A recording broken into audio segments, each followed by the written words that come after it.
Hello, everyone, and welcome to the 2023 Fostering Policy Relevant Psychological Research webinar series.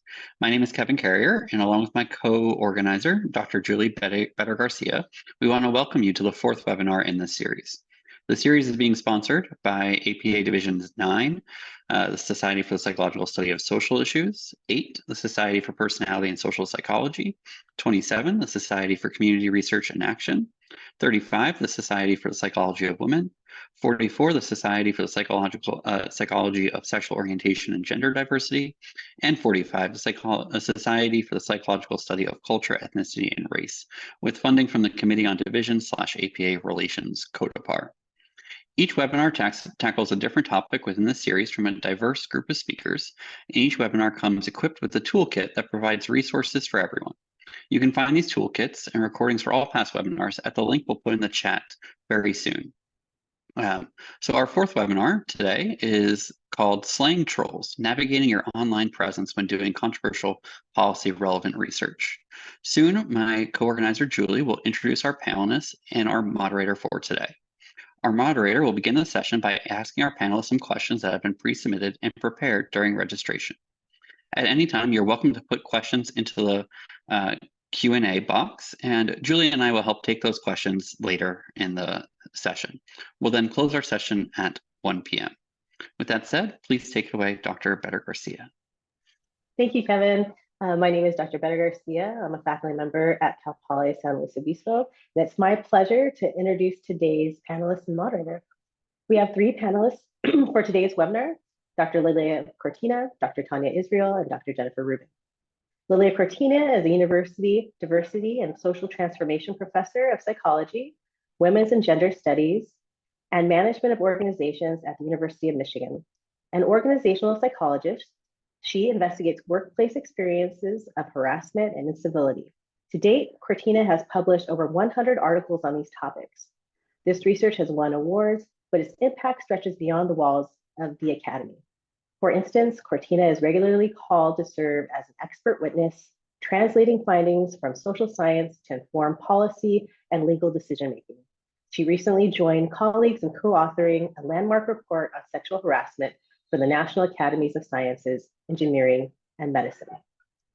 Tania Israel is a professor of counseling psychology and an associate dean for diversity, equity, and inclusion at the University of California, Santa Barbara. Dr. Israel's expertise is grounded in 25 years of research on LGBTQ psychology, an award-winning book about dialogue across political engagement, Beyond Your Bubble, How to Connect Across Political Divides, Skills and Strategies for Conversations at Work, and decades of social justice leadership in professional and community settings. Her work has been highlighted on The Today Show, The New York Times, The Washington Post, NPR, and in 2 widely viewed TEDx talks on bisexuality and how to win a political argument.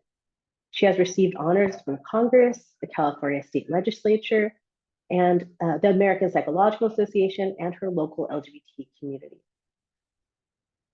Jennifer Rubin is an interdisciplinary researcher with interest in the implications of technology for learning and education.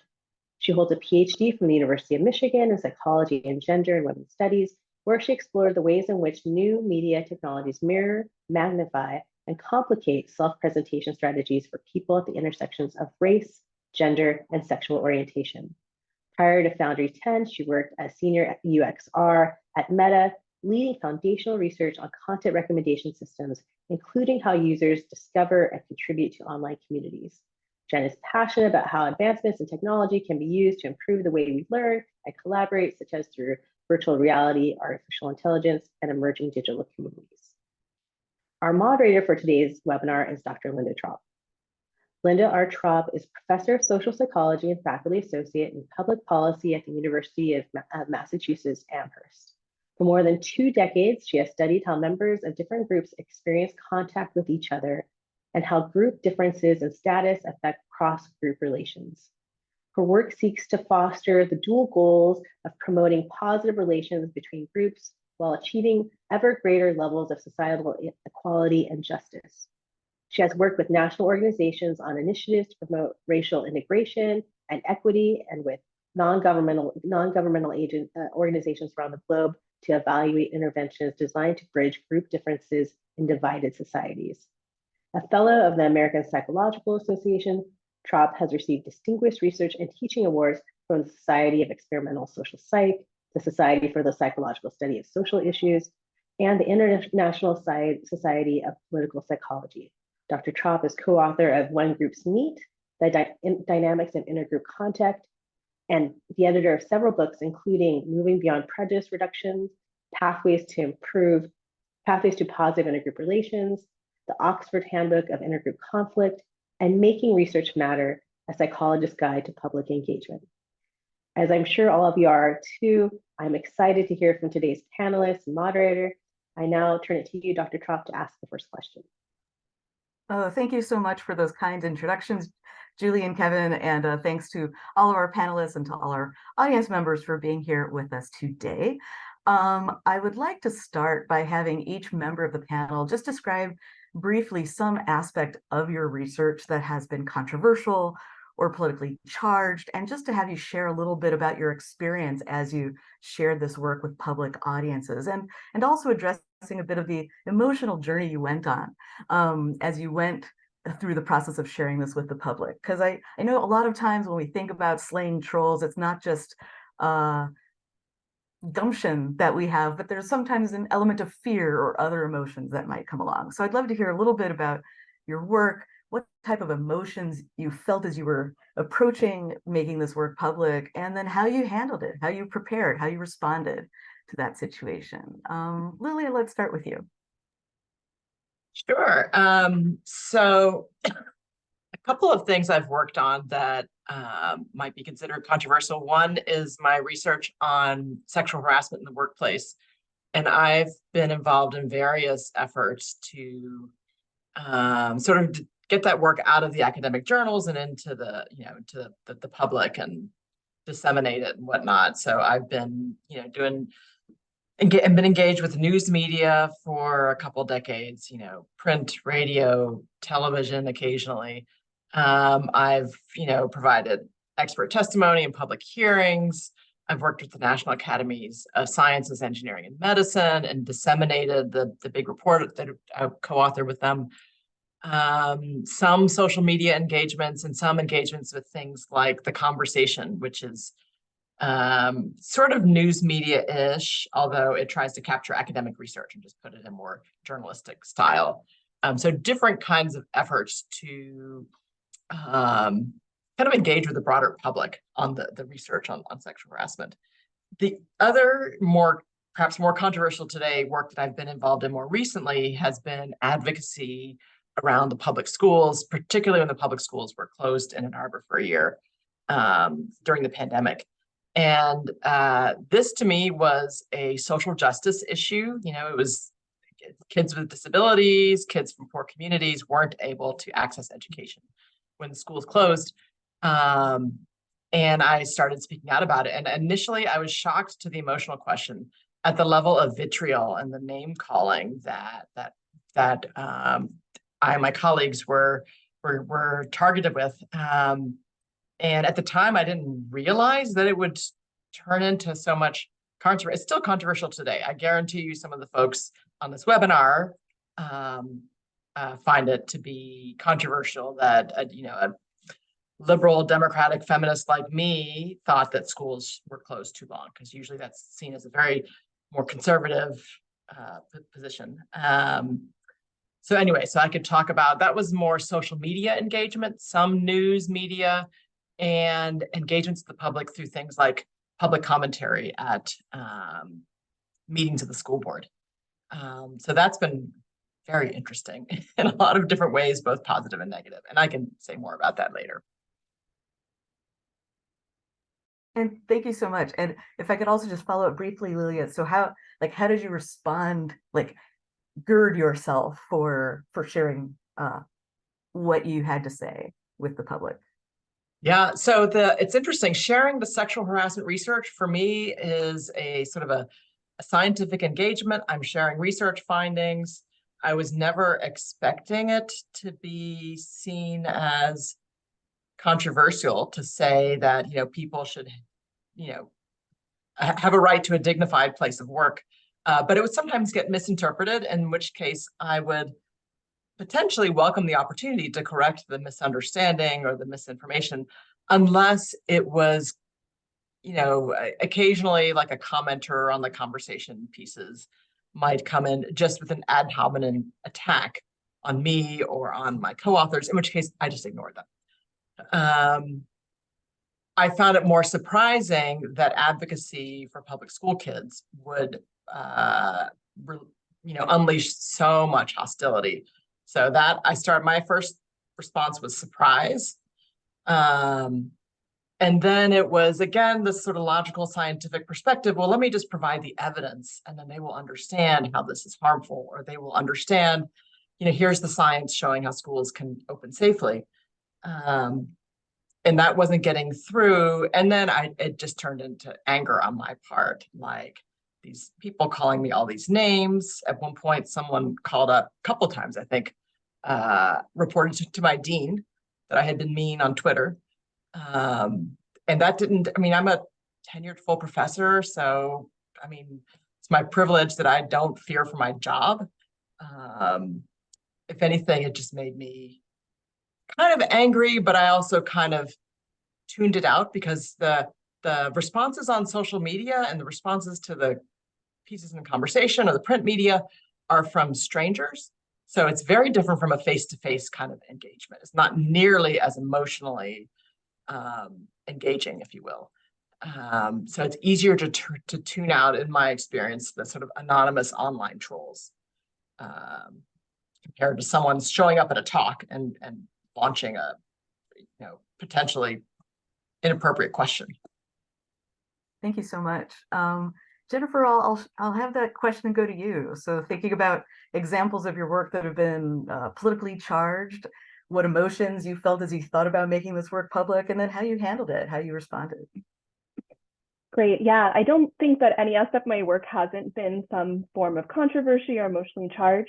A lot of my work is focused on sex and sexuality, and really from a feminist perspective. So thinking about how gender roles and gender norms might impact our sexual attitudes or behaviors. So in the realm of sexual desire, casual sex, for example.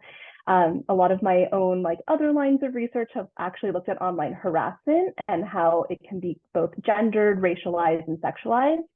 And a lot of that work perpetrator, and I look specifically at masculinity and masculinity threat. And that work proved to be highly controversial, because I was actually looking at Facebook and Twitter as these social contexts I was investigating this in. So when I shared that really anywhere online, through other channels, it's been met with some pushback, specifically for online trolls on X, formerly Twitter. And that work actually comes up time and time again. It seems, even though it's published several years ago, it pops up every now and then on the internet, or people contact me through my personal website about some of the work that I just mentioned. And I would say that also with LILIA, I do also some advocacy work around thinking about transitioning to government or organizational or academic or non-academic careers, so thinking about industry. And I do engage with that a lot, public-facing work. I've spoken on panels. I've also spoken a lot on social media, and that's been met with a mix of emotions, both with support, but also pushing back against the idea of kind of going to another realm of how we can use our research skills outside of academia. I'd say that it really depends on what aspect of the work is being challenged. I totally welcome open conversation. I welcome people's questions that are genuine, not an attack on me personally. But, it can be hard when things go to my identities, which I'll talk about in a little bit, or challenge my credentials as a researcher and a former academic. I think that that's where it gets a little bit murky of a gray area. So depending on what research area I'm sharing or kind of what information I'm sharing, I definitely have fear. I really think through if this is going to be the time that I want to share that out. And I kind of think through the potential consequences or the benefits of sharing that. But, there's also a sense of happiness and excitement to engage with the public on work and research I've been working with my colleagues. And I find that to be an incredibly enriching and engaging experience that I do welcome. Thank you so much for that. And I do want to follow up on one of those threads that you mentioned, but first I want to give Tania a chance to share a little bit about your experiences, Tania, sharing controversial or politically charged work, and kind of what emotions you felt as you started that process, and how you prepared for it and how you responded to what you encountered in the public sphere. Absolutely. Thanks for that question. So I've been doing primarily intervention research related to LGBTQ folks, like how do we best support sexual and gender minorities. It turns out the public doesn't care about intervention research. Like no one's like, oh, which of those ways of training therapists works best? You know, that's not so interesting. It's more, you know, and also I started doing this work before social media existed, like before there were, you know, those kinds of public facing ways of doing things. What does get more interest from people? So I do a lot of bisexual advocacy, bisexual health advocacy, and you know, it's opinions or engagement in some kind of movement that seems to get more focus and interest from folks. But then also, after the 2016 election, I started doing this work on bridging political divides. So that gets some interest. But the fascinating thing about that is that unquestionably, the most pushback I get is from my fellow lefties who are upset that I'm encouraging dialogue across ideological camps. You know, they're always saying, like, how can you say that we should be talking to or listening to fascists, Nazis, racists, you know? And so that's actually the primary pushback that I get really on any of my work. And I share on, you know, social media. I decided I'm just going to call it Twitter X, like it's the gender neutral version of Twitter, you know, so and also Instagram, Facebook, TikTok. I also post writings on Medium and my blog. I do podcast media interviews, public comment also at school board meetings and other public gatherings, things, you know, about things like sex education and DEI training. So some things that are in person, and then a lot of things that are in this kind of media and social media environment. Thank you so much. There's so many questions that I want to ask you. And actually another question just came in kind of related to the one that I was going to pose next to Jennifer. And this kind of pertains to the issue of, I think you were starting to touch on how often when we start to share our work publicly, it doesn't simply feel like our work is being critiqued, but it also feels or can feel very personal, perhaps because the topics that we're studying might pertain to some of our identities or our own experiences.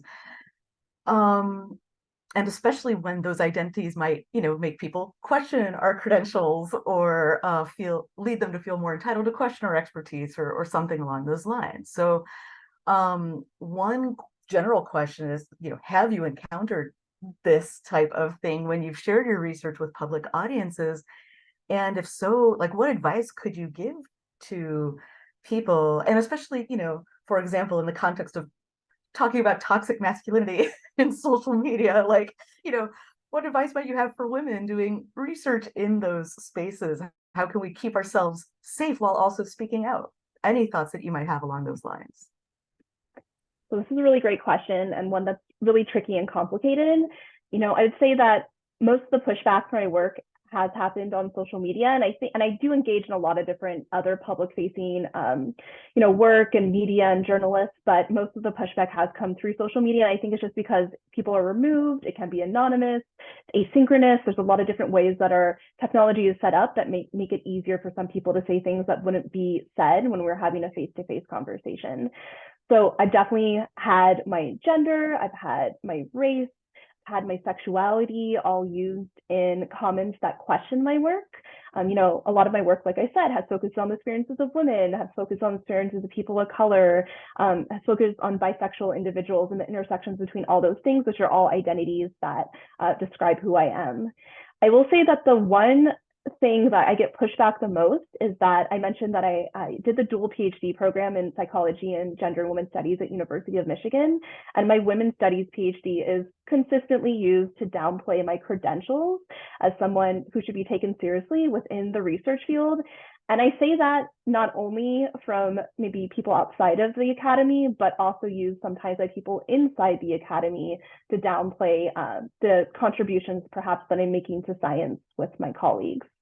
I think what's really something that I really consider when I'm like going into this is first, do I think I have the emotional space to take it on? I have 2 children, one's 5, one's 2. So around times when I was having my babies, when I was really at home taking care of them, I've definitely shied away from maybe sharing some of my work because I was really in like a different emotional space and didn't want to also kind of have to navigate that in my mind. But I would also say something to consider is really the platform and how you're sharing.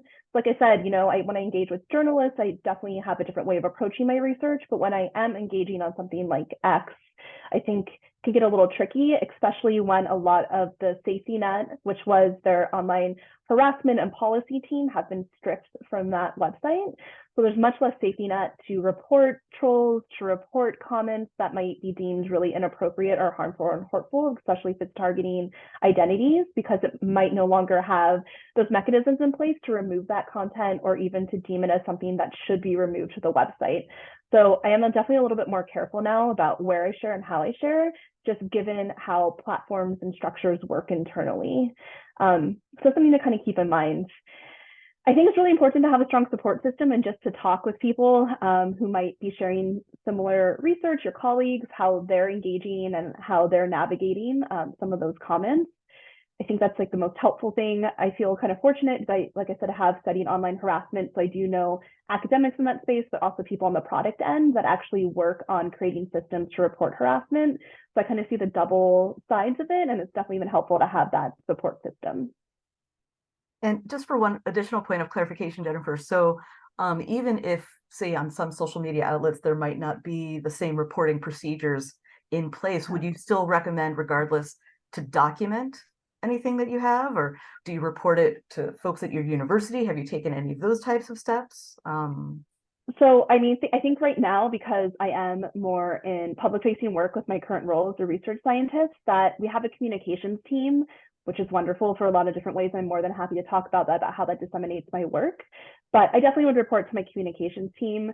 To be honest, some of my posts, particularly around daycare costs, which I do not know why are so controversial, but I've gotten like so much negative feedback or pushback on social media for that, that like it's impossible to count how many people with anonymous accounts or throwaway accounts with 3 followers are going to make a threat or a disparaging comment on to me. But I will take note of people that have their actual names, and especially if it's people that are in research, which has happened to me before, I will definitely make note of who those are so I can just have that in the back of my mind for the future. Thank you so much. Tanya, Lily, I'd love to hear your thoughts on this issue as well. Have you ever had that feeling where it's not just the work that's being critiqued, but it's your person or aspects of your identity as you're sharing this work with the public? And, what did you do? How did you respond? Maybe first, well, yeah, Lily, I see you have unmuted. Sure. It's interesting that the personal attacks I haven't really had when I'm presenting, again, the scientific research on workplace harassment and workplace incivility. People come at me with questions, especially in the last 10 years, a lot of interest. Before 10 years ago, it was more of a dismissive response, or I'd be speaking to a room with 5 people in it. So I'm happy to get questions these days, including questions that are informed by sort of misunderstanding about what sexual harassment is, or people think false accusations are happening all the time. So I welcome the chance to say, no, false accusations are incredibly rare, to clear up the miscommunication and the misunderstanding. Where I have gotten the really intensely personal, nasty attacks has been, again, around my advocacy for public school kids, which, like I said, surprised me. Advocating for children to receive an education doesn't, on its face, shouldn't seem like it shouldn't be a controversial thing, but it's a deeply unpopular stance in liberal circles and liberal towns like Ann Arbor. So the names that people called me, I mean, this was particularly on social media, but self-centered and Trumpy and racist, white supremacist, nasty piece of work. I mean, people were just heaping on whatever kind of insults they could to, I think, try to sort of discredit my voice, to discredit the nonprofit that I was a part of or still a part of. And to this day, I mean, like a couple months ago, another, it was a mom on social media I've never met, was long message to me, public message about what a terrible human being I am. And I'm laughing because this is someone I've never met. And it still brought up all this sort of hatred from her. But one thing is clear with comments like this. I mean, it was also someone going on and on about how I'm insensitive to the plight of people of color and I don't talk to people of color. And I thought, well, clearly I've never met her. She doesn't know me at all. She doesn't know I'm a person of color. So because I read as white to a lot of people. So in that case, in situations like that, I think, they intend to personally, like I said, to try to discredit me. I don't take it personally, however. And I just take a step back and think about, do I want to engage with this person? Oftentimes I decide, no, I don't know them. I will not cross paths with them. But sometimes I will engage with them because these are often public attacks. And all the people who are watching this unfold on social media, it seems like there's an important piece of misinformation that I want to clear up. Particularly when we are advocating for particular goals, and there could be public officials watching. There could be, in this case, it was schools. So there could be school officials. I know there's school board members on some of these groups, and so I want to influence the people. I don't want them to get the wrong idea. So sometimes I will engage for that reason, but not because they don't know me. So I don't, like I said, I don't take it personally in that sense. Thank you. Tanya, how about you? So for context, I am a biracial, Asian American, bisexual, Jewish, Buddhist feminist. There's a lot of different identities that people could rail on me for. But the other thing that I'll say about what I do on social media, I tend to put out very positive, educational, affirming content. And I also realize I should say, I actually do pay somebody to do some of my social media, and she makes like the most adorable like Instagram cards that are, with quotes of things. And so I engage in such a way. I don't put out a hot take on every situation. I really think about, like, well, is my voice important in this? Is important for me to weigh in? Is nobody else saying this? But a lot of what I'm putting out is just, I don't know, very, very affirming kind of stuff. And so I want to say, I know that there are people who are putting out there like, and very importantly, much more challenging and controversial kind of stuff. And so it's not to say that everybody only needs to stick to really positive things. And I'll say, like, I don't get many people pushing back on me personally for what I do. I really had to sort of think about, I was like, okay, I can think of one example where I made a TikTok about bisexual health advocacy, and somebody commented, "You are a joke." And I was like, and I went through this whole arc of like, oh, like that's hurtful, and I felt embarrassed, and I felt, like all kinds of things. But I've been listening to Glennon Doyle's podcast, We Can Do Hard Things, and I was like, oh, wait a minute. I have to remember, I am a goddamn cheetah. And so it was like, make another TikTok where I'm going to tell my favorite joke. And so I was like, hey, if you thought bisexual health was funny, you're going to think this is hilarious. And I got a lot of very positive feedback on that. So I have to say, what I get, like, I get so much more positive feedback for all of those marginalized identities than I get any pushback on them. And that's, I think, some of the balance we all have to work out. It's like, yeah, it's, it can be hard to put ourselves out there, especially as marginalized and in a lot of ways vulnerable people. And at the same time, there's a lot of support that we can get that way that we miss out on if in addition to actually legitimately putting out there important content about our scholarship and our work. I so appreciate that perspective. And for me, I keep having, visions of Michelle Obama, when they go low, we go high, in terms of the types of messages that you're putting out there. And I think you touched on something else that I wanted to ask about. So I'll share this question with you and then other panelists as they're interested. But thinking about, like, how do you maintain kind of that positive sense of well-being when you're responding to trolls? Because I could see that there would be a temptation, to like get down and dirty. But both in terms of being self-protective and maintaining your own well-being, but then also trying to maintain a positive message and not get into the depths of debates. I'd love any tips or insights that you have that others on the call might learn from you about how do you do that in the face of some of those challenges? Yeah, that's such a good question. I was thinking about, there was and I was looking for it last night. I was trying to find the exact tweet that I sent out, something about voting, and somebody like pushed back on what I said, and they said, well, what about this? And I was like, I don't know about this thing that they're talking about. So I actually went and I researched it. I was like, oh, that's interesting. I didn't know that.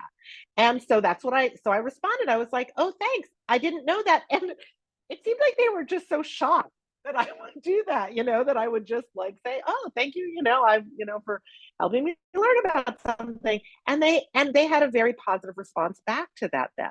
And I thought, sometimes when people push back on something or even ask a question, it can feel so threatening. And I realized sometimes people are legit trolling. Like, there's no question about that there are people who are, doing that and really being aggressive and hurtful. But there are also people who are not on that extreme. Most people are not extremists. And so we might get some things. And actually, Sarah Silverman has a really great story about befriending someone who had been really aggressive on social media with her. And then she responded to the emotional content rather than to the argument, like, oh, it sounds like you've been really hurt by that. And then they develop this connection. So this can be a lot harder to do over social media. Social media is a weird world out there. So I think that being conscious about how we are choosing to interact there, like when we're choosing to interact there, because I do a lot of my work like behind the scenes in other ways also. And it's helpful to have both of those experiences, because if all I was doing was on that would really get me out of balance.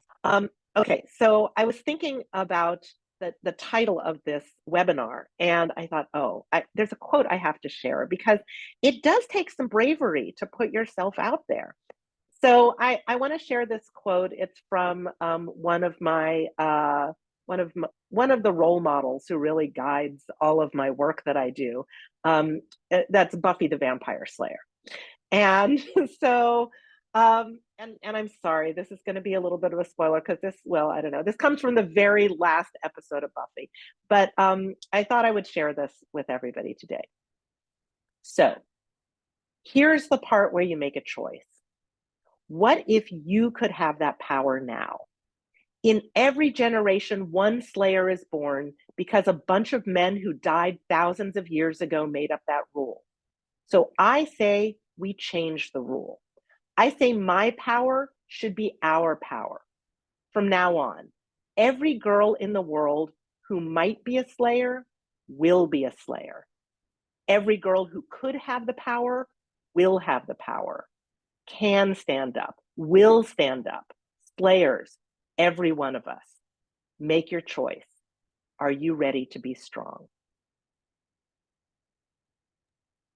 That is a powerful quote indeed. And at the same time as I'm having images of cheetahs and vampire slayers in mind, I'm also thinking about a number of questions that have come in both before today's session from people who had registered and also during today's session that have to do with like how to contend with real threats.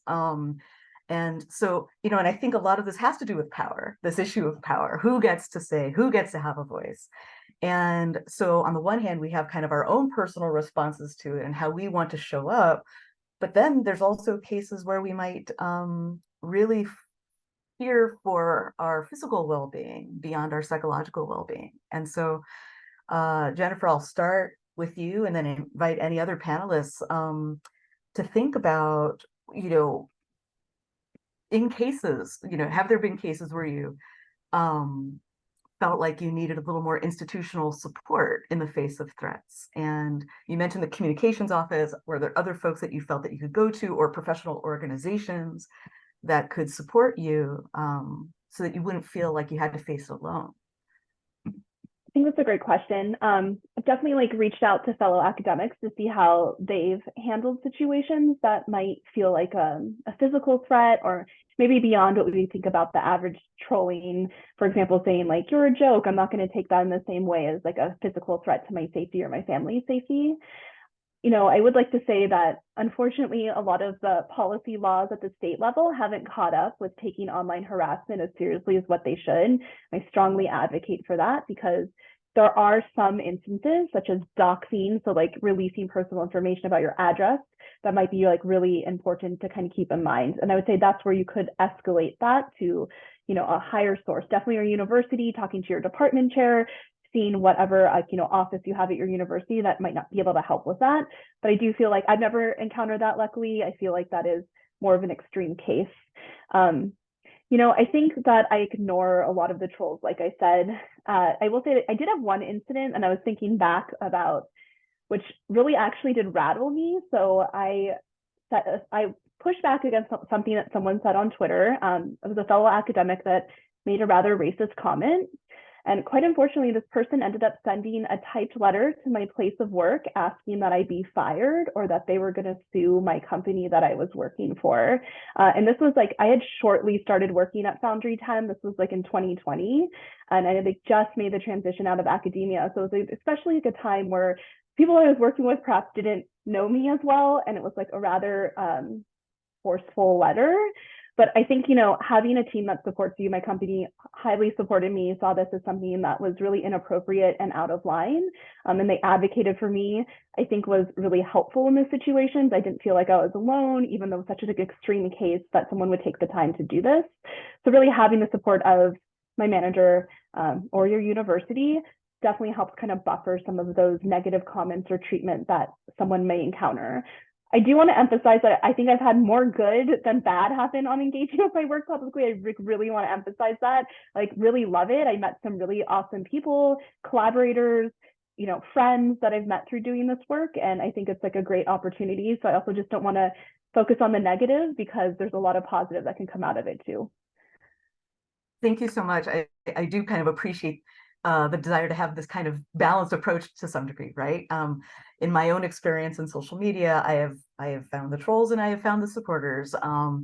But I also, if I may, I'd love to get some additional reflections from LILIA and TANIA, especially as women of color in online spaces. At least as a white woman, I know how challenging it can be to be taken seriously. I can only imagine how that might be compounded. And I do see a question from someone who I suspect is a woman of color, who submitted a question talking about death threats that they get when they talk about interracial relationships or do public facing work somehow related to race. Have you encountered cases where you have felt concerned about your physical safety or the physical safety of your family? And perhaps we can start by saying, what resources did you turn to, or institutional supports did you find useful? And then I have a follow-up question after that. Yeah, LILIA. So I can share. Jen's comment reminded me of a particular troll that I had mostly forgotten about. But as I mentioned, I was involved in the founding of a nonprofit, and there were a lot of parents in the community that were involved. So for one thing, there was this great, mostly online, because this is the height of the pandemic when we organized, group of folks that I went to for support.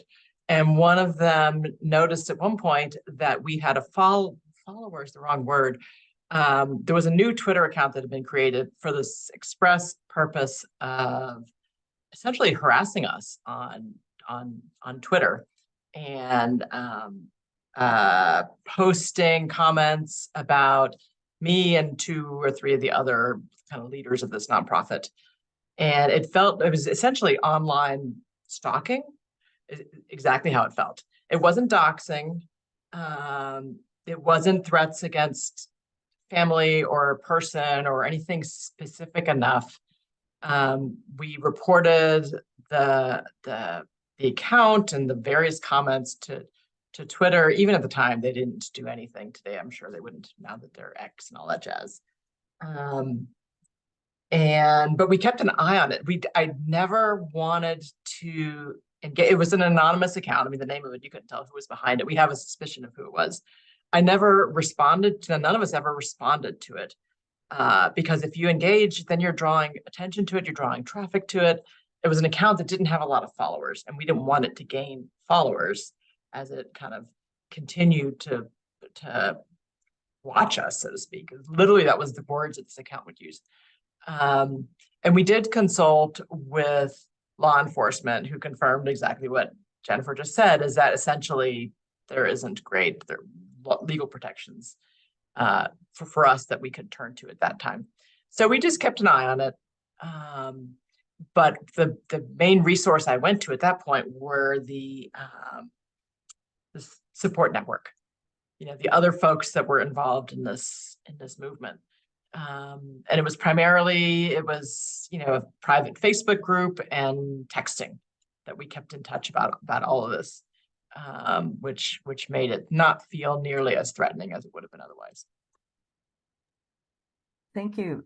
Tanya, do you have any additional thoughts or experiences that you'd like to share along these lines? I've been fortunate. I have not had experiences that have felt threatening to me, and I want to say that doesn't mean that I don't take very seriously those experiences that other people have had. One thing I want to add in is thinking about ways that we can all turn down the volume on the aggression on social media. So one of the things that I know from the work I'm doing on bridging political divides is that it's the animosity toward people on the other side that actually gets the most traction on social media. It's not even stating an opinion about an issue, stating an opinion about the people who disagree with you on the issue. That actually doesn't help to move the conversation forward. So I just want us to, and it's something where we all have to think about, like, what is it that we want to put out there, and what's the impact going to be? And if your research is about people who are extremists, then you can state that and say that that's who you're talking about. But I think often we are putting out there a lot of stuff about sort of a narrow band of people who are on a, who come from a different perspective. But we're talking very broadly about people when we do that. And so I just want to say, I think that sort of affective polarization is one of the greatest threats to our communities and really our country right now. So I have some concern about that. I also wanted to follow up both for you and other members of the panel. Just one last question before I turn things back over to Kevin. Given that there aren't tons of supports that you've seen in these institutional spaces in the face of threats, what would you say, like, if you could say this is like 1 or 2 things that administrators or institutions could do to support people who are speaking out, what would you recommend?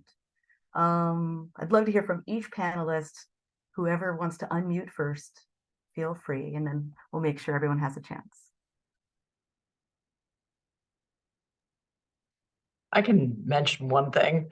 I mean, we're talking a lot about social media, but a lot of the way researchers get pulled into public engagement is through the news media, who are calling us for a quick interview or a quote or a comment and whatnot. And I think that's a really important vehicle for disseminating our research to the public. And they're often calling because they call me if there's sexual harassment scandal that, hit the news and they want a comment from a sexual harassment expert. And I do try to take advantage of those opportunities because it's, if my research actually speaks to what the issue is, they don't always know who to call. But if it's a national, or I should say a reputable news outlet, then I do try to say yes to those requests. But what would be really, and I know that universities, colleges, universities everywhere, research institutes, I mean, they like seeing their name in the news, so-and-so from such and such organization or from such and such college or whatnot. But as faculty, as graduate students, going through academia, you get very little training on how to engage with the media. You don't have to say yes to every request for a telephone interview. You can often respond by an email. You can ask them to send the questions by email. There's some very concrete tips that would be helpful to us to engage with the news media in ways that facilitates, again, the dissemination of the research, helps us get the message out, helps us think of the news media as a vehicle for engaging with the public, as opposed to being scared of it or being worried about being misquoted or just not knowing how to deal with a radio interview or that sort of thing. So anyway, so more media training kind of built into even early in our training as researchers. I wish I had gotten it even as early as graduate school, if not assistant professor years. Jennifer or Tanya, anything you would say, like what administrators or institutions could do to help support faculty? Yeah. I'm just going to amplify what Lilia said. Absolutely, media training and social media training. And one of the aspects of social media training, and maybe something that we can also each reflect on ourselves, is who do we want to be on social media? And thinking about how to be really intentional about the role that we take. And both in terms of how to protect ourselves, but also in terms of how to be most effective. Like, what are our goals? And how are we best going to achieve those goals through what avenues? And social media is a piece of that, but there's a lot of other pieces too. Going to be the third to echo media training, especially for junior scholars that maybe are just starting their career that haven't had ample opportunity yet to maybe talk with media. Some of the things Lilia mentioned, like I always ask my questions beforehand if that's possible from the media so I can best prepare an answer. I don't want to be misquoted or something taken out of context, which I think is really important to understand. I do want to mention that I do think that there's a big push in academia to have like a public facing presence online, either through a website that you might create, engaging with public scholarship on social media or with media in general. And because of that, women, people of color, people with more marginalized identities experience, more forms and different forms of harassment than perhaps other people may experience. And I do think it's really important that there is a reporting mechanism that you could tell administration or your department head that is somewhere marked on there, because I do think that potentially engaging with this public-facing scholarship may have different consequences for different people. And especially if that is becoming something that is more stressed at the university level, there also needs to be a way that acknowledge that might not be safe for everyone. For your emotional well-being, also for your physical well-being if you're getting death threats. So I do think that's an important next step to realize. Thank you so much. And just as I'm getting into the process of transferring things back over to Kevin, I did want to highlight a couple of resources that are in the toolkit that Kevin and Julie prepared for this event. One that has been developed at UMass Amherst, a very extensive initiative by some of our administration talking about how the university can support their faculty in the face of public harassment. So I highly recommend checking that out. And I also know that there is a faculty first responder effort on behalf of the American Association of University Professors. So I just wanted to point that out as well. I believe that is also in the toolkit. Those are some places that I would recommend. And yeah, thank you so much, panelists. This has been incredibly informative. And Kevin, I will send things back over your way. Yeah, thank you, Linda. I think we might have time for maybe one more question. So I figure we could maybe turn to the comments that or questions that have come in now.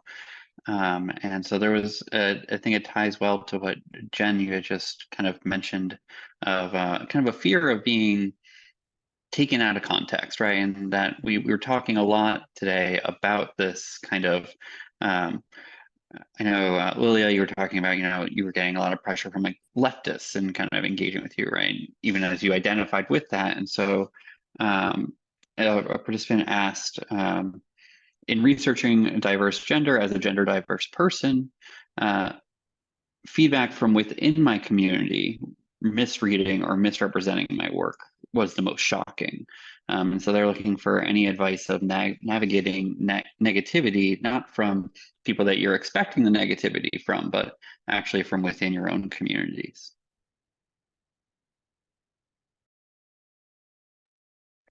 It's such a good question, an important question.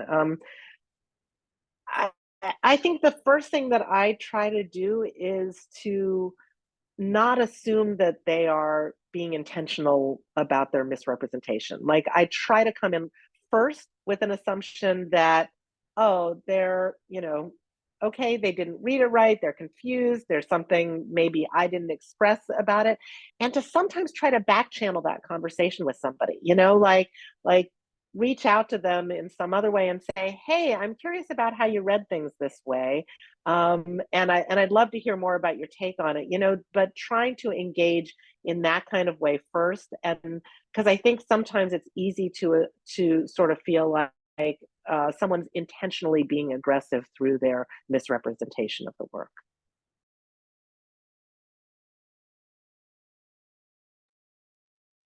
Yeah, and I'll just say, I mean, this is something I still struggle with because of, the way you framed it, Kevin, was spot on, that I'm just surprised that, how do liberal folks not see this as a social justice disaster when public school kids aren't, accessing education. But when it comes from someone I know, which I had that experience as well, I have a similar response as Tanya in terms of, first of all, wanting to sort of correct the misunderstanding. There often are misunderstandings, especially when we're only engaging online as opposed to face-to-face or even on the phone. So sometimes it was a matter of sort of logic and evidence, trying to just kind of make more clear what my position is and why I'm taking that position. But there were also some conversations, if you will, or discussions that I thought, well, doing this online or in print in some way is not the best way to do this. We need to talk. There are things that need to happen face-to-face or on the phone, that exchanges on, whether even a private message exchange is just not going to cut it for some of these things, especially when you're talking about friends and you don't want to be tone misread into your comment and that sort of thing.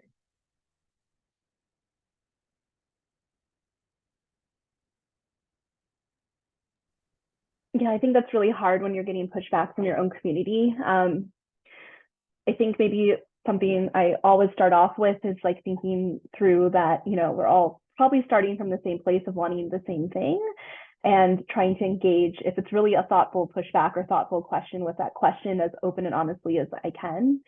But I will say that misattribution or thinking about context of quotes is really important to me, especially with my work with youth. So I do have some research with trans youth, especially in this really politically charged climate that we're seeing right now with trans youth. I really want to make sure that every single thing I say is based on the research that we have and can't be taken out of context by whatever news source might approach me for information on that, or colleagues and I for information that we're doing on that. And I think it's really thinking about what the research subject is and deciding what mode I want to engage with the media, just to make sure that I want to think about the safety of the participants, as well as like the larger population and group of people that we're thinking about. Yeah, well, thank you, everyone. We are running short on time, unfortunately, and there's a lot of great questions, but I think it's really helped us kind of think through and learn a lot from each other. You all have some amazing expertise, and we're so grateful to have each one of you here with us today to talk about your experiences and how you've kind of worked to manage your online presence and deal with these issues. We also, as Linda had mentioned, we have the toolkit available on SPISTY's website, so we're very thankful for having that available for everyone. So you'll be able to download that, as well as having the recordings for all other this webinar will be posted, as well as the other 3. And we do have one more webinar coming up. And so that webinar is called Creating a Policy Relevant Psychology, Best Practices for Research and Mentoring. And that date, if you want to put in your calendar, will be Thursday, November 2nd from 12 to 1 p.m. Eastern Time. And so just wanted to say one last big round of thank yous to our panelists and our moderator for participating with us today, and for everyone here on the webinar listening. Thank you for organizing the conversation. Thank you all very much for your time.